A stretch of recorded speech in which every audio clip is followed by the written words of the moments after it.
दरोगा विवेक कुमार ने कहा कि आप अपने चाबी से टूल बॉक्स को खोलिए। जैसे ही मैंने टूल बॉक्स खोला तो टूल बॉक्स में सर एक प्लास्टिक में इतना सा गांजा था और एक झोला में लपेटा हुआ सर हथियार था।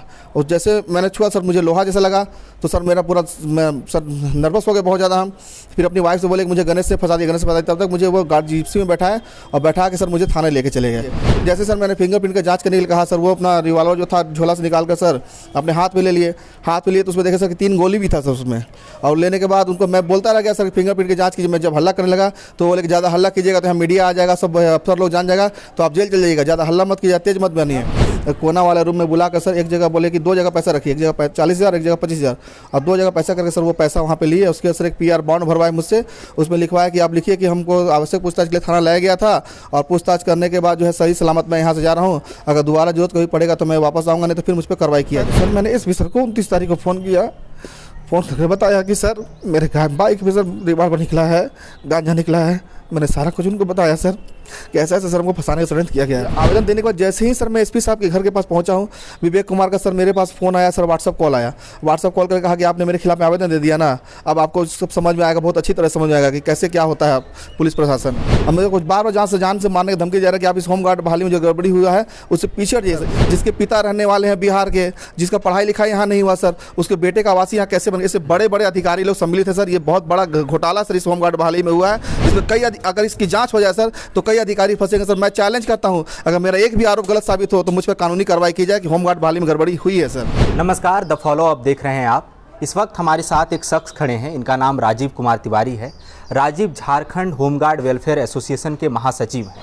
26 अप्रैल को इनकी बाइक में प्रतिबंधित गांजा और एक हथियार मिलता है। इनके बाद इनको हिरासत में लिया जाता है, बाद में छोड़ दिया जाता है। इस आरोप को लेकर इनका कहना है कि इन्हें फंसाया गया है। साजिश के तहत इनकी बाइक में किसी ने हथियार और गांजा प्लांट किया। किसने फंसाया, ये इन पे क्या आरोप लगा, पूरा मामला क्या है, ये समझते हैं। राजीव जी, क्या मामला है, प्रकरण क्या है पूरा? मामला श्रीमान है कि मैं शुरू से होमगार्ड बहाली में हुई गड़बड़ी को लेकर आवाज़ उठाता रहा हूं। दिनांक 14 अप्रैल को उपायुक्त महोदय ने मेधा सूची प्रकाशित किया था। उस मेधा सूची में बड़े पैमाने पर गड़बड़ी थी, खामियां थी, जिसे लेकर मैं प्रमुखता से आवाज़ उठा रहा था। उसे लेकर आए दिन अखबारों में समाचार प्रकाशित हो रहा था, मेरे भी आपसे प्रकाशित हो रहा था। तो गणेश शर्मा मुझे कहता था, संजीत कुमार, ये लोग हमेशा कहते थे कि पहले मुझे प्रकरण पे ले जाइए आप, है ना, प्रकरण पे कि आप पे जो आरोप लगे ये किस दिन लगा, पूरा घटनाक्रम क्या है? जी, घटनाक्रम यह है कि सर मैं 21 तारीख को मैं दुरंडा सर कुसई कॉलोनी आया हुआ था। वहाँ पर एक IB गार्ड होमगार्ड जवानों का पोस्ट है, मैं वहाँ पर बैठा हुआ था। उस दौरान गणेश शर्मा आए, वहाँ गार्ड में आए। उन्होंने आकर मुझसे कहा कि तिवारी जी, मेरे मोटरसाइकिल में तेल खत्म हो गया, पेट्रोल खत्म हो गया है, तो जरा अपना गाड़ी का चाबी दीजिए, मुझे पेट्रोल लाने जाना है। फिर वहाँ पर वो एक पानी का बोतल, खाली बोतल वो लिए और लेके फिर वो बोतल लेके वो चले गए। जाने के बाद करीब लगता है आधे घंटे के अंदर फिर वो वापस आए। आने के बाद उन्होंने कहा कि तिवारी जी, आप बाइक का अपना चाबी लीजिए, मेरे पेट्रोल पंप था इसलिए पेट्रोल नहीं मिला। उस दिन कुछ मेरे साथ कोई घटना नहीं घटित हुआ। दूसरे दिन मैं फिर वहाँ IB गार्ड आया था, अपने साथियों से मिलने हमेशा आता रहता हूँ वहाँ पर। फिर मैं दूसरे दिन आया, तो आने के बाद मैंने गणेश शर्मा को फ़ोन किया, गणेश मैं यहाँ आया हूँ, तुम आओ यार यहाँ मिलने के लिए। तो वो बोला कि मैं गार्ड में अकेला हूँ, अभी ड्यूटी में अकेला हूँ, मैं अभी नहीं आ सकता हूँ। तो हम बोले अच्छा ठीक है। फिर मैं वहीं बैठा हुआ था, एक जवान हमारा ड्यूटी में गेट पे था। तो एक दरोगा, दोरंडा थाने से एक दरोगा आए, उन्होंने कहा कि कोई यहाँ प्रतिबंधित मांस बेचता है क्या? तो उस जवान ने कहा सर यहाँ मांस कौन बेचेगा, हम लोग तो होमगार्ड जवान है, ड्यूटी करते हैं। फिर वो सर दरोगा साहब चले गए। उसके बाद हम लोग फिर वहाँ बहुत देर बैठे रहे। फिर गणेश को हम फ़ोन किया, गणेश तुम बोला आने के लिए आया नहीं यार? तो बोला नहीं, हम यहाँ गार्ड में अकेले, आपको किसी खास सिलसिले में मुलाकात करनी थी या ऐसे ही बैठने के लिए आप बुला रहे थे? नहीं, ऐसे ही बैठने के लिए बुला रहे थे। कोई खास मुलाकात ऐसा नहीं था, हम लोग मिलते जुलते रहते थे, हमें आते जाते रहते थे।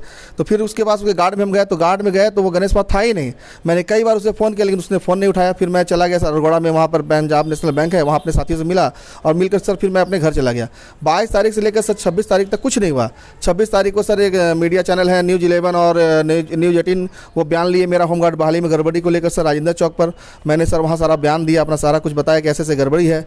और फिर 26 तारीख को मैं उन लोग से मिला सर, संजीत नाम उसका है, गणेश नाम, एक प्रमोद नाम का, तीनों लड़का से मैं मिला। साथ में हम लोग चाट उट भी खाए सर। चाट उट खाने के बाद सर मेरा सर घर पे मेरा सालगिरह शादी का, फिर मैं सर घर चला गया। घर जाने के बाद सर 7 साढ़े 7 बजे रात में धुरवा थाने के एक दरोगा श्री विवेक कुमार जिनका नाम है, वो सादे वर्दी में आए, उनके साथ सशस्त्र पुलिस भी थे। वो लोग आए, उनको आने के बाद मैं घर के अंदर था। मेरे बेटे से पूछा कि कहाँ है ये गाड़ी, किसका है? तो फिर मेरा बेटा मेरे को बुलाया, मैं आया तो बोला ये बाइक किसका है ग्लैमर? बोले कि सर मेरा बाइक है। तो बोला इस बाइक का डिक्की कहाँ गया? हम बोले सर बाइक में डिक्की शुरू से नहीं, जब से मैंने बाइक लिया डिक्की नहीं है। तो वो बार बार मुझ पर प्रेस करने लगे नहीं डिक्की था। तो उसी समय धुरवा थाने के एक सिपाही हैं जो कि होमगार्ड हैं, तो मैंने उनसे कहा कि उनसे आप पूछ लीजिए मेरी गाड़ी में डिक्की नहीं था। तो वो उनसे पूछे, बोला नहीं डिक्की नहीं था इसमें। तो फिर वो किसी को फ़ोन किए तो वो बोले डिक्की में नहीं, इनका टूल बॉक्स में देखिए, टूल बॉक्स में हथियार है। तो वो बोले कि टूल बॉक्स ये किसने कहा?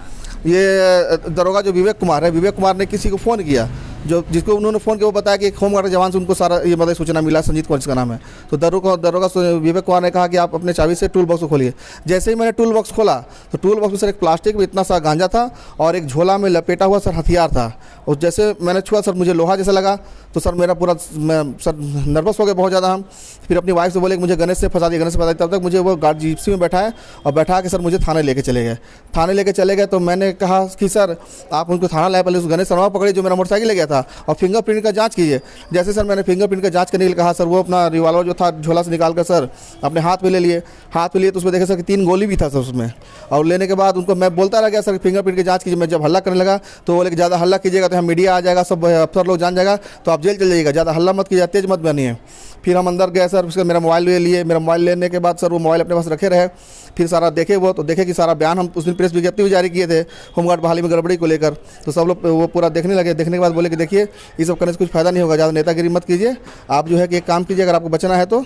आपको ये बताया गया कि जो आपकी बाइक की जांच की जा रही है, किस सूचना के आधार पर की जा रही है, किसने वारंट जारी किया, क्या मसला है, ये बताया गया आपको? नहीं, वारंट वगैरह कुछ जारी नहीं हुआ था। जब मैंने उनसे पूछा कि सर आप कहाँ के रहने वाले हैं, तो वो बोले कि मैं सलेमपुर जहानाबाद का रहने वाला हूँ। तो हम बोले सर कि ज़रूर सर आपको सूचना सर संजीत कुमार दिया हो, क्योंकि सर वो आप ही गांव का है और आप सर दरोगा उसी गांव के हैं, तो आप षड्यंत्र के तहत मुझ पर ये सर कर रहे हैं, क्योंकि पहले भी मेरे पे इस तरह का वार किया जा चुका है। तो वो बोले हाँ संजीत ही मुझे सूचना दिया था। ये उनके द्वारा बताया गया सर, संजीत को सूचना। तो मैंने उनसे बोला सर संजीत को कैसे मालूम चला सर कि मेरे बाइक के टूल बॉक्स में हथियार रखा हुआ है, आप इसको जानने का प्रयास किए? तो बोले कि नहीं वो बता नहीं पाया, हम समझ रहे हैं कि आप निर्दोष हैं। तो हम बोले सर निर्दोष हमको छोड़ दिया। तो बोले कि ऐसे थोड़ी छूटता है। थाना प्रभारी ने ये कहा कि मैं समझ रहा हूँ कि आप निर्दोष। थाना प्रभारी उस समय नहीं थे, थाना प्रभारी कहीं गए हुए थे, विवेक कुमार दरोगा है वो वहाँ पे थे, थाना प्रभारी उस समय वहाँ पे नहीं थे। अच्छा, दरोगा विवेक कुमार ने कहा कि मैं जान रहा हूँ कि आप निर्दोष। हाँ, उन्होंने कहा कि मैं जान रहा हूँ आप निर्दोष हैं, लेकिन ऐसे थाना से कोई थोड़ी छूटता है, थाने माने के बाद कुछ खर्च लगता है। तो हम बोले सर क्या खर्च लगेगा? तो बोले करीब 3 लाख रुपये लगेगा। तो हम बोले सर इतना पैसा हम कहाँ दे पाएंगे सर, हम तो ऐसे ही मर जाएंगे सर, दोषी भी नहीं है सर, आप गणेश को पकड़ भी नहीं रहे हैं। तो बोले देखिए गणेश को पकड़ने से कुछ नहीं होगा, आपकी गाड़ी में हथियार निकला है तो आप सबसे पहले दोषी है, तो आप ही अंदर जाइएगा, वो तो बात का बात है, उसको कुछ नहीं होगा कार्रवाई। तो फिर उसके बाद उन्होंने बोला कि अपने फ़ोन से अपने परिवार को फ़ोन लगाइए और पैसा बोलिए कि इंतजाम करके रखने के लिए। तो फिर उसके बाद हम बोले सर पैसा कहाँ से लाएंगे सर, हम लोग गरीब आदमी। बोले नहीं किसी तरह से इंतजाम कीजिए, तो फिर जेल चले जाइएगा। फिर उसके बाद सर अपनी वाइफ को सर वहाँ से हम फ़ोन लगाए सर, वही हमको दिए फ़ोन, उनसे व्हाट्सअप कॉल पे वाइफ को फ़ोन लगाए। वाइफ को अपने फ़ोन करके बोले कि तुम जो है कि पैसा का इंतजाम करके आ जाओ, यहाँ पैसा का मांग किया जा रहा है। फिर उसके बाद सर मेरी वाइफ से मेरे साला से ली 25,000, एक मेरे होमगार्ड के साथी मेरा है कृष्णा यादव, उनसे ली 15,000 रुपये लेकर के 12 बजे रात के बाद मेरी वाइफ, मेरा साला और मेरा बेटा सर थाना आया। थाना आने के बाद सर मेरा साला को अंदर बुलाया गया, विवेक कुमार अंदर बुलाया। सर CCTV फुटेज में दिखेगा, कोना वाले रूम में बुलाकर सर एक जगह बोले कि 2 जगह पैसा रखिए, एक जगह 40,000, एक जगह 25,000, और 2 जगह पैसा करके सर वो पैसा वहाँ पे लिए। उसके सर एक PR बॉन्ड भरवाए मुझसे, उसमें लिखवाया कि आप लिखिए कि हमको आवश्यक पूछताछ के लिए थाना लाया गया था, और पूछताछ करने के बाद जो है सही सलामत मैं यहाँ से जा रहा हूँ, अगर दोबारा जरूरत कभी पड़ेगा तो मैं वापस आऊँगा, नहीं तो फिर मुझ पर कार्रवाई किया जाएगा। इस तरह PR बॉन्ड मुझे भरवाया सर, भरवा के मुझे छोड़ दिया, मेरे बाइक को छोड़ दिया। छोड़ने के बाद सर 2 दिन तक हम बहुत ज़्यादा नर्वस रहे, क्योंकि सर मैंने कुछ गलती किया नहीं था। तो मेरी माँ ने कहा कि बाबू इस बात को अपना जो बड़ा अफसर लोगों को बताओ। तब आपकी माँ ने ये बात? मेरी माँ ने मुझे कहा सर। जब मेरी माँ ने सर मुझे ये बात कहा, उसके बाद सर मैंने SP सर को फ़ोन किया, फ़ोन करके बताया कि सर मैंने व्हाट्सअप किया उनको, तो व्हाट्सअप मैसेज SP सर नहीं देख पाए। जब नहीं देख पाए तो सर मैंने SP सर को 29 तारीख को फ़ोन किया, फ़ोन करके बताया कि सर मेरे बाइक में सर रिवॉल्वर निकला है, गांजा निकला है। मैंने सारा कुछ उनको बताया सर कि ऐसा ऐसा सर हमको फंसाने का षड्यंत्र किया गया है। तो उन्होंने SP साहब बहुत अच्छे हैं, उन्होंने तत्काल मेरी बातों को सुना और उन्होंने कहा कि आप जो है कि कलेक्ट्रेट बिल्डिंग है वहाँ पे 313 रूम नंबर में जाइए, वहाँ पे मुख्यालय DSP 1 है नीरज कुमार, उनसे जाकर मिलकर सारी बातों को आप बताइए।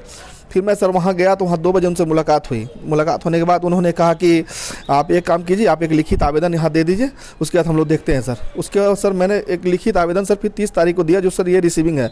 मैंने सर वहाँ पर आवेदन दिया। आवेदन देने के बाद जैसे ही सर मैं SP साहब के घर के पास पहुँचा हूँ, विवेक कुमार का सर मेरे पास फ़ोन आया सर, व्हाट्सअप कॉल आया। व्हाट्सअप कॉल करके कहा कि आपने मेरे खिलाफ आवेदन दे दिया ना, अब आपको सब समझ में आएगा, बहुत अच्छी तरह समझ में आएगा कि कैसे क्या होता है पुलिस प्रशासन। आपको क्या लगता है कि उनको कैसे सूचना मिली होगी कि आपने एप्लीकेशन दिया है वगैरह? ये सूचना जरूर सर वहीं से लिख हुआ सर, जहाँ पर मैंने आवेदन दिया सर। ये तो जांच का प्रश्न है, ये तो SP साहब को जांच करना चाहिए कि मैंने आवेदन दिया और तुरंत सूचना वहाँ से चला गया। तो ऐसे तो मेरा हमको फंसा भी सकता है, मेरे को मर्डर भी कर सकता है सर। अब मेरे को बार बार जान से मारने की धमकी जा रहा है कि आप इस होमगार्ड बहाली में जो गड़बड़ी हुआ है उससे पीछे हटिए सर। इस बहाली में बड़े पैमाने पर गड़बड़ी हुई है सर। जो यहाँ के रहने वाले नहीं हैं, जिनका किसी तरह से लगाव नहीं है सर, उसका आवासीय सर बन गया। एसडीओ आवास का सर जो आवासीय पता पर सर आवासीय बन गया सर। केंद्रीय प्रशासन ध्रुवा के पता पर आवासीय बन गया। ये कैसे संभव है सर? जिसके पिता रहने वाले हैं बिहार के, जिसका पढ़ाई लिखाई यहाँ नहीं हुआ सर, उसके बेटे का आवासीय यहाँ कैसे बन गया? इससे बड़े बड़े अधिकारी लोग सम्मिलित है सर। ये बहुत बड़ा घोटाला सर इस होमगार्ड बहाली में हुआ है, जिसमें कई अगर इसकी जांच हो जाए सर तो कई अधिकारी फंसेंगे सर। मैं चैलेंज करता हूं, अगर मेरा एक भी आरोप गलत साबित हो तो मुझ पर कानूनी कार्रवाई की जाए कि होमगार्ड बहाली में गड़बड़ी हुई है सर। ये जिस गणेश का नाम आप ले रहे हैं और कह रहे हैं कि उन्होंने फंसाया, इसके अलावा एक संजीत है ना, आप चूंकि उन लोगों के साथ बैठते उठते रहे थे, आप अपने से फ़ोन भी उनको कह रहे थे कि आओ मिलने आओ, तो क्यों लगता है आप लोग, मतलब इसका मतलब अच्छे दोस्त रहे हैं आप लोग, अचानक से ये जो आरोप आप लगा रहे हैं और जिस तरह की ये घटनाक्रम हुआ, क्यों हुआ, उसमें उनकी क्या संलिप्तता? सर ये होमगार्ड बहाली जो हो रही है सर, इस होमगार्ड बहाली में ये लोग बड़े पैमाने पर सर बाहर के लोगों को लाकर यहाँ पर बहाल, गणेश और संजीत सर बहुत लोगों को लाकर यहाँ पर गलत तरीके से यहाँ बहाल करवाने का प्रयास कर रहे थे सर। पिछले बार भी मेरे द्वारा से इसका विरोध किया गया था, तो ये लोग मुझे कहे कि तिवारी जी आप बहाली का विरोध क्यों कर रहे हैं बार बार, आप कि बहाली को होने दीजिए। हम बोले देखिए यार, जो योग्य अभ्यर्थी है उसको, उसके लिए हम कर रहे हैं, हम बहाली का विरोध तो नहीं करेंगे, बहाली रद्द हो जाए तो बहाली जो योग्य है उसको होगा। तो ये बार बार कहता है तिवारी से पीछे हट जाए, नहीं तो हम लोग बर्बाद हो जाएंगे, हम लोग बर्बाद हो जाएंगे। लेकिन कभी हमको मतलब गुस्सा के हमको कभी नहीं बोला सर, तो हम समझ नहीं पाए सर इतना बड़ा षड्यंत्र मेरे साथ ये किया गया है सर। वो लोग कहते थे कि मतलब आप हट जाइए और ये मामले मत उठाइए। हाँ, इस मामले को मत उठाइए, इस मामले उठाने से क्या फ़ायदा आपको हो रहा है, इससे कुछ फ़ायदा आपको है? अगर बहाली अगर हो जाएगा तो जितना लड़का मेरा बहाल होगा, प्रत्येक लड़का के पीछे आपको 5-5 हज़ार रुपये के हिसाब से आपको हम देंगे सर। वो बोलता था कि जब मेरा बहाली हो जाएगा तो जब ट्रेनिंग में चला जाएगा तो आपको 5-5 हज़ार रुपये हिसाब देंगे। तो अगर ये ऐसी बातें वो लोग कहते थे, साथ में आप लोग बैठ उठ रहे थे, तो जो भी आपने आरोप लगाए हैं या जो भी मामले आप उठाते रहे हैं होमगार्ड बहाली भर्ती में, ये क्या कहते हैं भ्रष्टाचार को लेकर, तो आपने पहले ही क्यों नहीं उच्चाधिकारियों को उन लोगों का नाम दिया जो लोग कह रहे हैं, क्योंकि आप उठते बैठते रहे थे इस घटना के पहले तक जी। इसलिए सर देखिए सर, ये लोग सर सब रहने वाला सर जहानाबाद गया है सर। इससे पहले भी सर एक फर्जी केस मेरे पे ये लोग कर चुका है सर। ये लोग सारे लोग मिलकर, जिसको लेकर सर मैंने सूचना ध्रुवा थाना को भी दिया था कि ये लोग मेरा जान भी मार सकते हैं, मुझे फर्जी केस फंसा सकते। मैंने ध्रुवा थाना को सूचना दिया सर, मैंने कोर्ट में भी सूचना दिया हुआ है सर इस गणेश शर्मा के नाम से सर। पहले ही मैंने आवेदन दिया हुआ है सर। एसपी साहब को मैंने मेल भी किया था सर दिसंबर में 21 में सर, मैंने पहले सूचना दिया हुआ है। आप पे सवाल इसलिए उठेंगे क्योंकि 21 अप्रैल की जिस घटना की आप बात कर रहे हैं, आप कह रहे हैं 22 अप्रैल को भी, इसका मतलब आप पहले से ये बात जानते थे, क्योंकि वो लोग आपको कह रहे थे कि आप पीछे हट जाइए, हम लोग बर्बाद हो जाएंगे। क्या ये बात उन्होंने पहले नहीं कही थी, बाद में कही आप, क्योंकि आप उठ बैठ रहे थे? 21 अप्रैल से पहले सर ये सारा बात होता था, वो मुझसे कहते थे सर इस बात को कि आप जो है इस मामले से जो है कि पीछे हट जाइए, क्यों इसमें लगने से क्या फायदा आपको हो रहा है, होने दीजिए ना बहाली। हम बोले सर जो योग्य अभ्यर्थी वो हो रहा है, हम तो उसका मामला उठा रहे हैं, आपका मामला कहाँ उठा रहे हैं हम? तो बोले कि नहीं आप इस मामले से पीछे हट जाइए सर। तो बस यही बोलते थे पीछे हट जाइए, और ज़्यादा कुछ मुझसे नहीं बोलते थे। और बहुत अच्छा सर मेरे से बातचीत वगैरह सारा कुछ होता था सर। अभी क्या चाहते हैं? अभी हम चाहते हैं सर कि एसपी साहब इस पूरे मामले की जांच करें, और जो भी सर दोषी है जिसने मुझे गलत तरीके से फंसाने का षड्यंत्र किया है सर, उनको सर पकड़ा जाए, और जिन अधिकारी ने मेरा सर पैसा लिया है सर, वो पैसा मुझे वापस करते हुए सर उन पर कानूनी कार्रवाई किया जाए सर। मेरी ये मांग है कि एसपी साहब जांच करें, अगर मैं दोषी हूँ तो मुझ पर भी कार्रवाई होनी चाहिए, लेकिन इसकी सर पूरा जाँच हो। मेरा सर मेरे मान सम्मान को बहुत सारी ठेस पहुँची है सर इससे, मेरी सर यही मांग है सर। और अभी आप वेलफेयर एसोसिएशन के महासचिव होने के नाते पेशे से आप क्या करते हैं? पैसे सर मेरा सर अपना गाड़ी चलाते हैं सर, मेरा एक गाड़ी है सर, ओला में भी चलाते हैं। अभी सर एक लाइट हाउस प्रोजेक्ट है सर, उस पर सर अपना गाड़ी है सर, वहीं लगा के सर हम गाड़ी चलाते हैं सर अपना।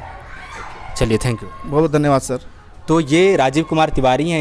इनका कहना है कि जो हथियार इनकी गाड़ी पर मिला वो इनको साजिशन फंसाने के लिए लगाया गया था, और ये चाहते हैं कि उसकी पूरी जांच हो, और जिस भी पुलिस अधिकारी ने वो पैसा लेने के एवज में इनको छोड़ा, वो पैसा इनका वापस किया जाए। जी सर, मेरा ये कहना है सर, अगर ये लोग सारे लोग दोषी नहीं थे तो जब मेरे गाड़ी में सर बंदूक मिला, रिवॉल्वर मिला, तो इसकी सूचना सर वरीय पदाधिकारी को देनी चाहिए थी। क्यों नहीं दिया गया सर? मैंने कहा कि फिंगरप्रिंट की जांच कीजिए सर, क्यों नहीं फिंगरप्रिंट का जांच किया गया?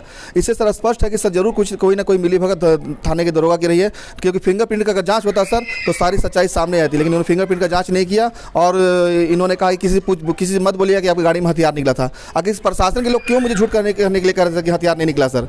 क्यों इस बात को उन्होंने छिपाया कि हथियार नहीं निकला? इसका मतलब कि जरूर कहीं ना कहीं दरोगा हो सकता है हथियार उन लोग को दिया हो कि तुम लोग जाके हथियार रख देना। आज आखिर वो हथियार कहाँ गया सर? वो गोली कहाँ गया सर? तो जब ये सारा मामला खुल गया, सामने आया, आप कह रहे हैं कि जब छोड़ा गया पैसे लेकर, तो दोबारा से आपने क्या कहते हैं, ये जो आपको धमकी दी गई कि आप एप्लीकेशन दिया है देख लेने की, जो भी आप कह रहे हैं, आरोप लगा रहे हैं, इसकी सूचना आपने दोबारा एसएसपी को दी है? अभी तक नहीं दिए हैं सर, लेकिन हम इसको लिखित सूचना देंगे सर। इसका अभी तक नहीं दिया, लेकिन मेरे पास जो व्हाट्सअप कॉल किए हैं सर, जैसे मैंने आवेदन दिया सर, आवेदन मैंने जैसे वहाँ समर्पित किया सर, समर्पित करने के 15-20 मिनट के बाद मेरे को जो व्हाट्सअप कॉल वो किए हैं, क्योंकि वो डायरेक्ट कॉल नहीं किए सर, व्हाट्सअप कॉल किए, तो रिकॉर्डिंग तो नहीं है, लेकिन जिसमें मैं कॉल किया सर वो टाइमिंग है। चलिए, तो ये राजीव हैं और ये झारखंड होमगार्ड वेलफेयर एसोसिएशन के महासचिव हैं। 26 अप्रैल को इनकी गाड़ी में हथियार और गांजा मिला था। इनका कहना है कि साजिशन, इनको फंसाने के इरादे से ये रखा गया था, क्योंकि ये लगातार झारखंड में होमगार्ड बहाली को लेकर जो गड़बड़ियां हैं उसका मामला उठा रहे थे। फिलहाल ये जांच का विषय है, कौन सही है कौन गलत है ये जांच के बाद सामने आएगा। इनकी भी यही मांग है कि मामले की पूरी निष्पक्ष जाँच होनी चाहिए और जो भी दोषी पाया जाए उस पर कार्रवाई होनी चाहिए। फिलहाल हमें इजाज़त दीजिए। सहयोगी अमित के साथ मैं Suraj, the follow up Ranchi. TheFollowUp.in. Like, share, and subscribe. www.thefollowup.in